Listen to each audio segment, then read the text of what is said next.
Okay, let's go right away.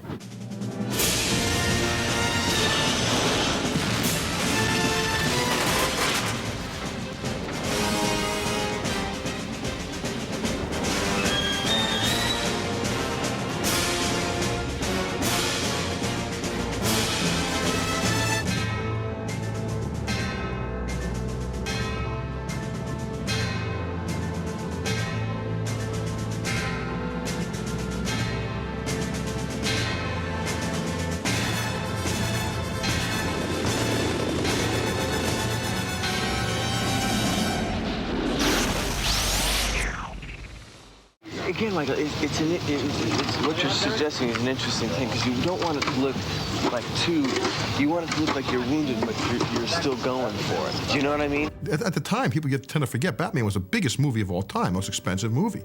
And there was a lot of people's careers riding on this thing, especially at the Warner Brothers end. A lot of money involved in this thing. The set at Pinewood Studios was spectacular. There was nothing like Gotham City. I can't quite explain why movies like this are difficult to keep track of, except to say they are enormous. And I'm amazed at Tim and everyone else who worked on it. I mean, everyone else who worked on it, because everyone has to kind of keep up with it.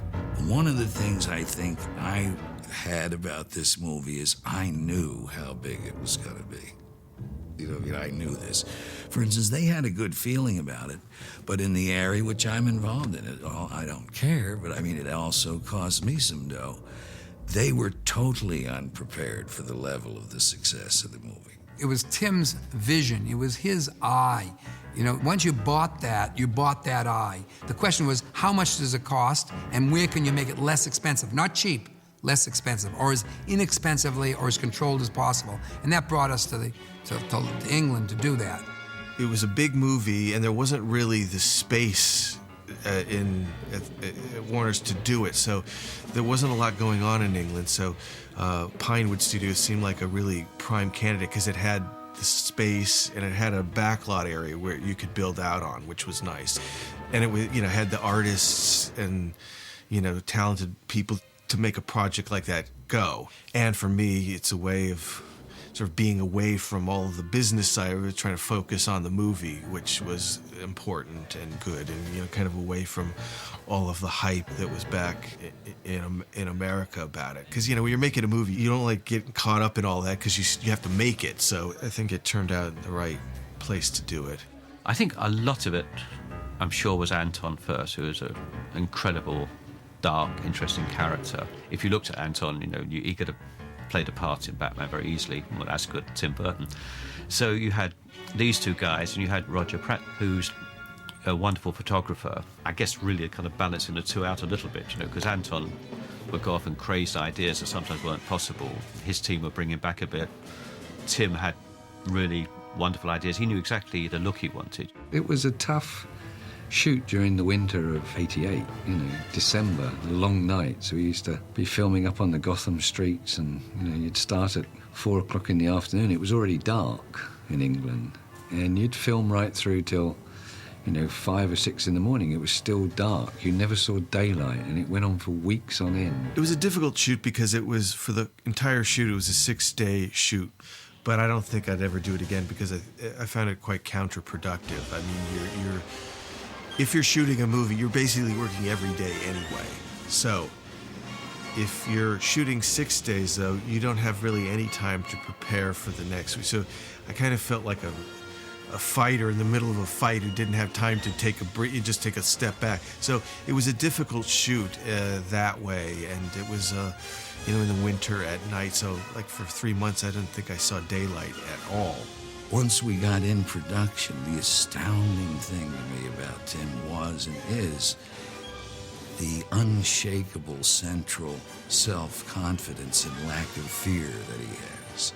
When I watched him, this was part of the scuttlebutt, his Batman was the biggest production in history in England in terms of production costs and so forth and so on. And watching him, and you see this, I'm pretty low-key, you'd see it on me. You don't see pressure on this kid. I'm thinking, geez, this guy's in his early 20s. He's got the biggest budget in history. It's not even a factor. He just goes about his business and does it. being relatively new to, the first big movie, I was very grateful for Jack's support because, he told me, he just said, don't let them, you just get what you need, and don't let them get to you and that kind of thing. Just was really cool that way and helping me get through the process. Tim was under a lot of pressure. He hadn't had that big blockbuster yet, so it wasn't like, whatever you want, Mr. Burton. So there was definitely pressure. I mean, there was pressure between him and John Peters at times, and I think John, made some good contributions. Some of the fight scenes he really insisted upon. But, there was definitely pressure between the studio and the producers and Tim just to sort of, get it all done and get it all good. It was such a great challenge to me that I had all my work cut out staying alive. There was a whole old school of production that in a way probably thought better people could do it than me, certainly. Not that it was blatant, but I think there was that feeling. So I was struggling to do what Tim wanted. And I also think that in a certain sense he was considered to be very young to be doing that sort of thing and doing things which no one else had done. Batman, the first Batman's made the old-fashioned way, with model shots and that type of thing.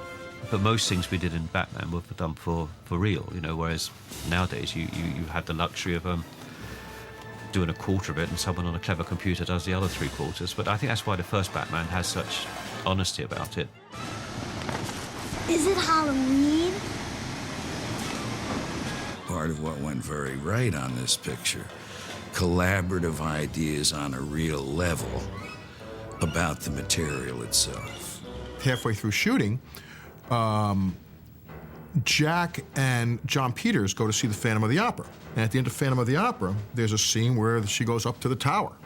And the Phantom and the big conflict at the end, the big climax, takes place at the tower. I don't know how the story went, if John turned to Jack, Jack turned to John, but said, this is what we need. And the next day, they started writing that scene, the whole ending in the tower. A script is a blueprint. It isn't the Bible. It's a blueprint for a movie. It's a navigational stake for all the components that make a movie. It is capable of being changed. It is changed. Lines happen, things happen, and you see the evolution of the material. You saw the scenes that were shot before, and you realize all of a sudden, I already have that value. This scene now has to get a different value. In a project this big, sometime I've come to know you can't say, hey, we'll wing it to everything. You have to be well prepared. But having said that, because of the original freedom and gradual trust with the whole group of people making the movie, a lot of this movie comes from just moments of improvisational inspiration right there. Some before, or overnight, or as you went. Some actually while you're doing it.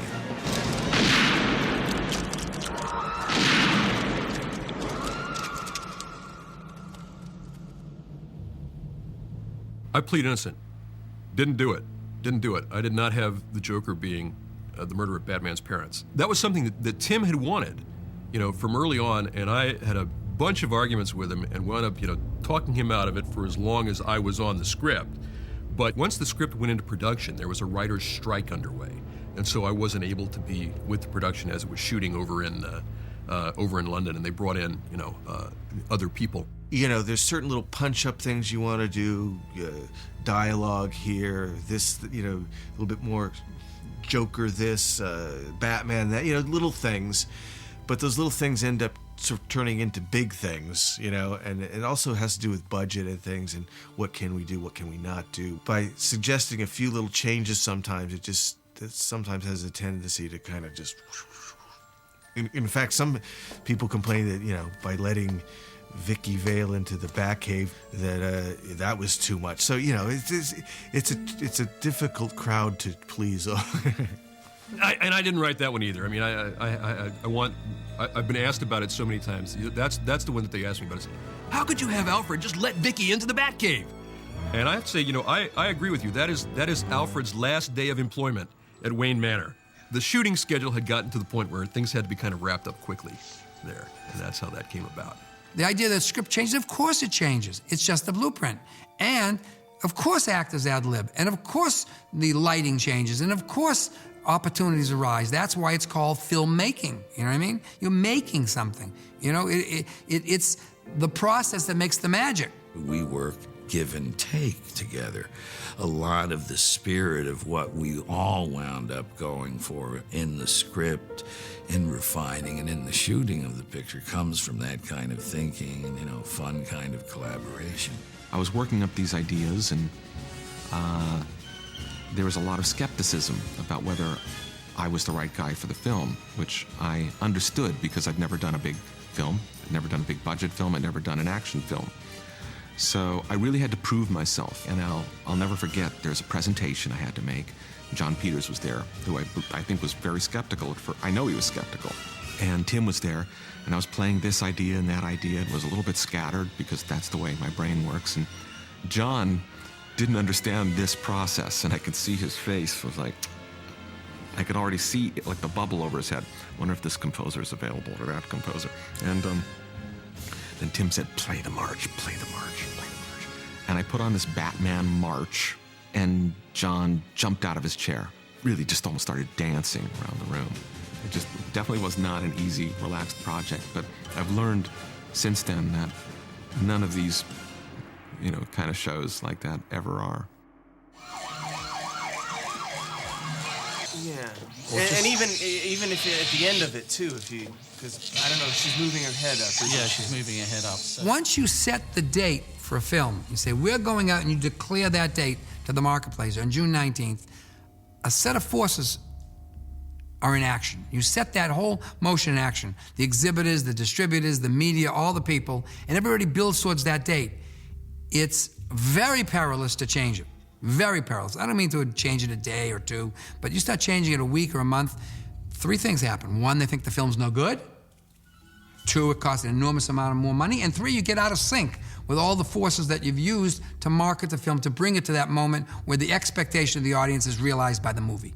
So what you really want to look at is, once a studio picks a date, it creates a lot of force for you, but it creates a lot of drama around you. It's hard now to explain just how unique the anticipation was for Batman and the explosive nature of the fans and the movie-going audience as it was gearing up and getting closer and closer to its release date.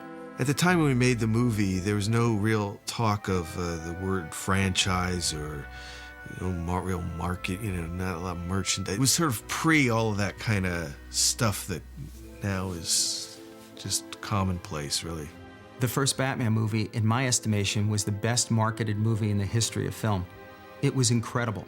You couldn't walk 10 feet without seeing someone in a Batman t-shirt or a Batman baseball cap. People were buying the Batman ties, the t-shirts, the hats, the cufflinks, the underwear, everything. It was like pajamas. That Halloween, the next Halloween, everyone wanted to be Batman. I think when I saw the Batman cereal, that's when it hit me, Whoa. Every bit of joke or byproduct and paraphernalia sold before the movie was released. They were out. They could have sold billions and billions more of these things, but, you make these situations, you gotta make the deals, gotta be manufactured, shipped, all this. You can't just say, give me 2,000 more Joker, So, in a way that's uncommon, apropos of hype or this or that, they had more customers than they had product for this particular movie. I remember one day somebody brought in a logo, and we all looked at it and said, what is that? It looks like somebody inside of somebody's throat. It was the logo for Batman. What made it unique is you didn't know exactly what it was for the first second. And then, like so many visual images, it emerged exactly what it was, so it required something to happen in your brain. And that risk of that logo embodied the aesthetic, cinematic equivalent of the risk of the film. This is beautiful. You know what I mean? This is a great piece of graphic art. And, that goes all the way back to Bob Kane. That emblem, the Batman emblem, that's what really sold everything. That emblem. Didn't have to say more. You didn't have to do anything but show those bat wings. Then Mark Canton and Peters wanted the Prince music. You know, he kept saying, we're going to have Prince do songs because Mark Canton's big hit up to this point had been Purple Rain. And where is the Batman? Prince was also a Warner Brothers artist, so I think we had talked about several different artists and coming up with something, and he came up with some crazy song, and that was a huge hit. And I think that hit before the movie, so that was a great sort of juggernaut with it.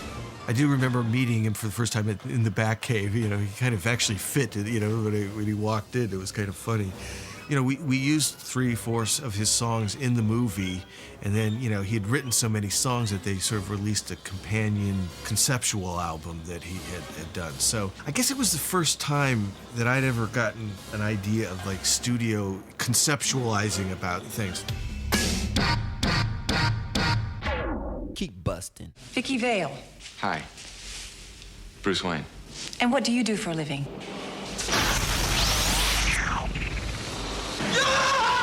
We cut this 30-second trailer. We took it to Westwood, and we decided to test it by just sticking it in front of an audience. And we did, and we got a standing ovation for this trailer. It was such an incredible demand to see that trailer that movie theaters were being contacted to find out what time the trailers were showing, and people were paying to see movies they didn't care about just to watch the Batman trailer, and then they got up and they left the theater. I'll never forget that trailer. Such an amazing trailer they put out. The first trailer for the movie, which some people call a teaser. I flat out call it a trailer because it showed a lot of footage and kind of give you a hint of the plot. You know, they really literally could have had somebody come out with a chalkboard and just wrote Batman. That could have been the whole trailer, and all of us would have been like, ah! I remember sitting there watching what must have been like maybe 90 seconds of the trailer on TV and going like, wow, that looks great. Nicholson looks phenomenal and scary, and the suit looks good, and the darkness and the world, I was thinking like, oh, this rocks. This is gonna be really, really good. It was meant to kind of stop the negative rumor mill, I think. It was a way to kind of stop the campy camp talk. It, of course, unfortunately also became the hot item at comic book and science fiction conventions as people started paying up to $25 just to get a copy of the trailer. Bus stations where the posters were being broken into and people were taking the posters out. There was a dearth of posters all around that had to continually be replaced. Something very different, something very big was brewing. And again, it comes back to this masterful marketing strategy that the studio had put together.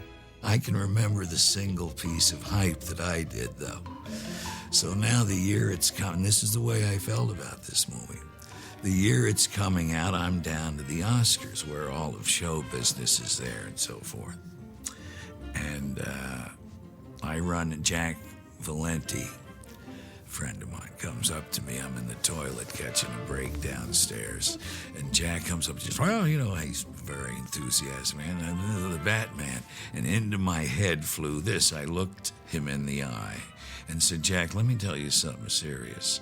There isn't a single person in the movie industry qualified to estimate the top on Batman. He said, what? You guy, what? You know, the movie's not out yet, but this is my idea of street publicity. You know, I got Jack Valenti, I know. And sure enough, that show was not over before the story was starting to come back to me from the people who were at the Oscars this year. So I knew I'd done a real good job of guerrilla promotion with that one. Once the ball gets rolling and people can perceive it's going to be successful, everybody climbs on the train. Everybody wants a piece of the action. And in this case, the distribution group saw that they could make a lot of money because they had a lot of what's called pent-up desire about the film. Not just curiosity, desire. Not just interest, but definite interest. Number one interest, seeing it first, and across a broad core. A very wide age audience was looking at it. And it was both male and female. So the idea was to get it as wide as possible, as broad as possible, as fast as possible. And this was one of the first films, if not the first film, that set the stage for one of these mega releases. You know, a large number of screens, a very concentrated media push in that week area in order to grab all the money in and create a firestorm, create something that would feed on itself. rather than having to be fed by further advertising. And it was a bold stroke. The idea was one which said that if there was a failure, it would be on a grand scale. I remember the stories when the theater owners first saw Batman on the preview, and they were scared. They were scared because it was so dark and people didn't know how it was going to go. You know, the theater owners were generally older people who were conservative, and, you know, they wanted a real happy, and Batman wasn't that. But to the young and to everybody else, it was a different experience. It was exciting. We couldn't have been happier in the summer of '89. I mean, it was so wonderful to see another DC comic book character on the big screen in a way that did things that movies did that we couldn't do in the comics, and yet at the same time were true to the underlying material. That was a thrill. Holy Hollywood premiere. It's the LA opening of Batman the movie. Maybe the almost full moon Monday night made the thousands of fans waiting outside the Westwood Theater batty. Some staked out choice viewing spots days earlier just to see the Bat stars come out. The night of the premiere was a very touching moment for both of us, especially Bob. As the car started to turn and we saw, it was like New Year's Eve on Times Square, and Bob looked at me, and even now I get a chill talking about it because his eyes just welled up with tears.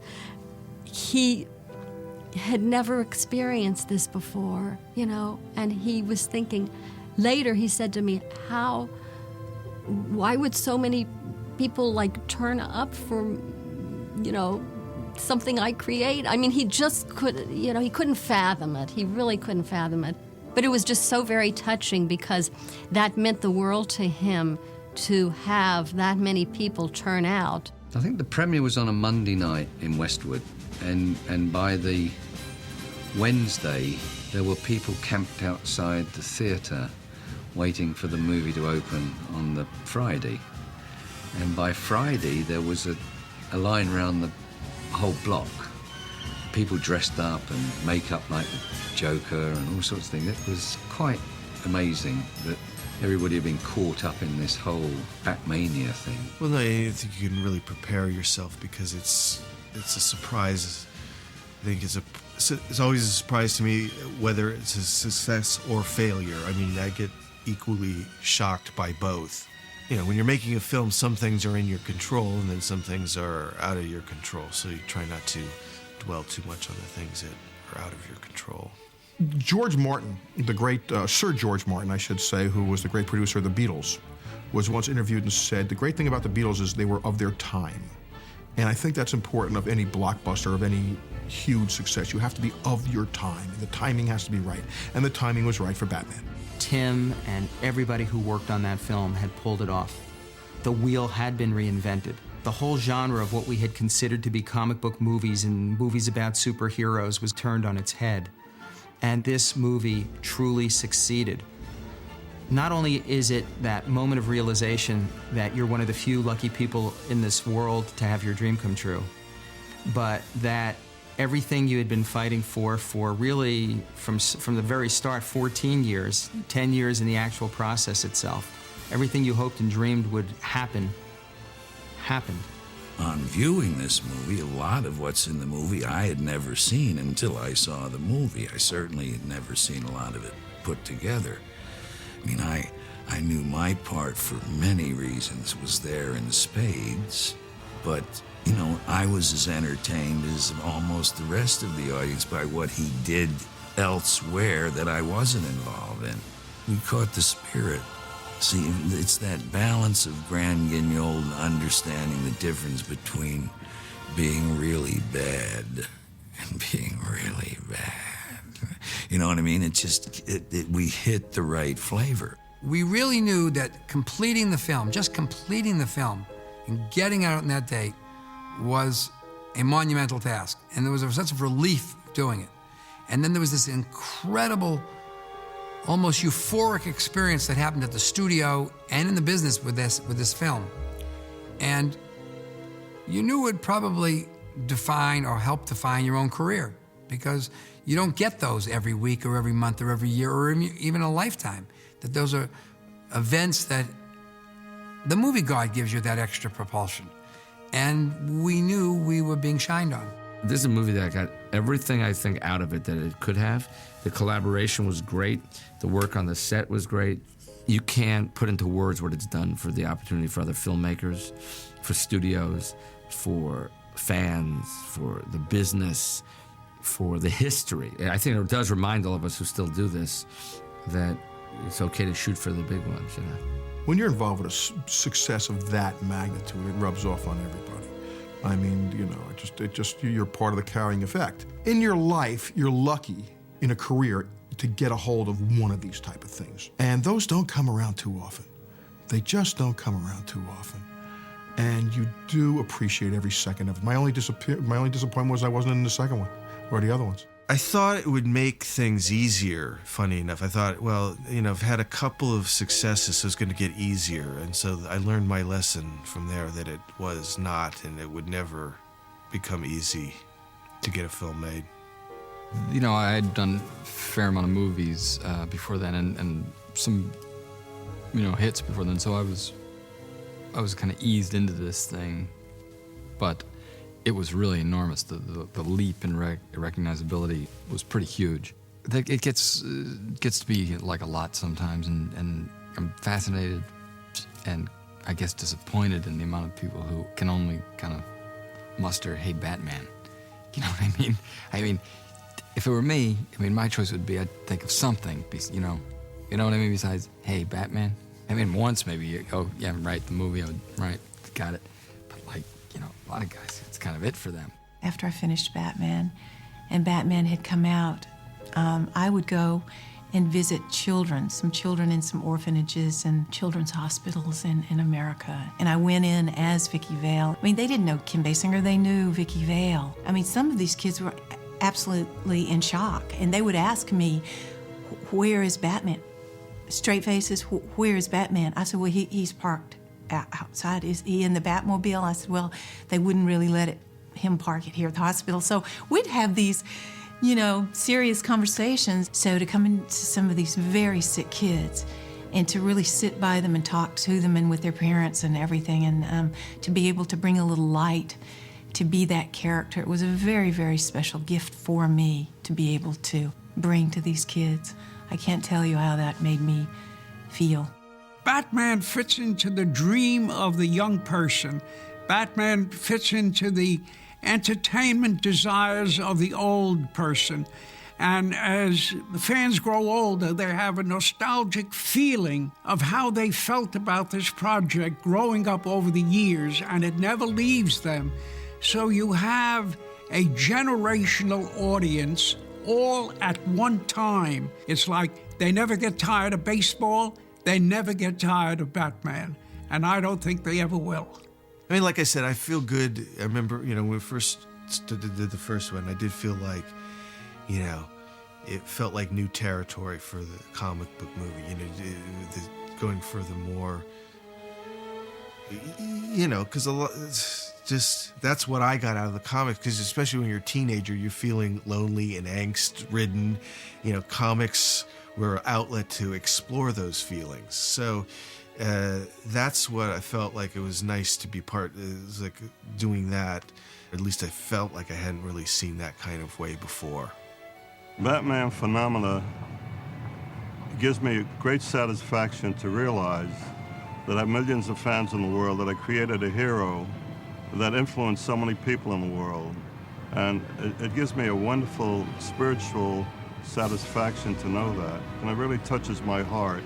I feel so gratified that I created a superhero that can reach all elements of our society, and that's quite fulfilling.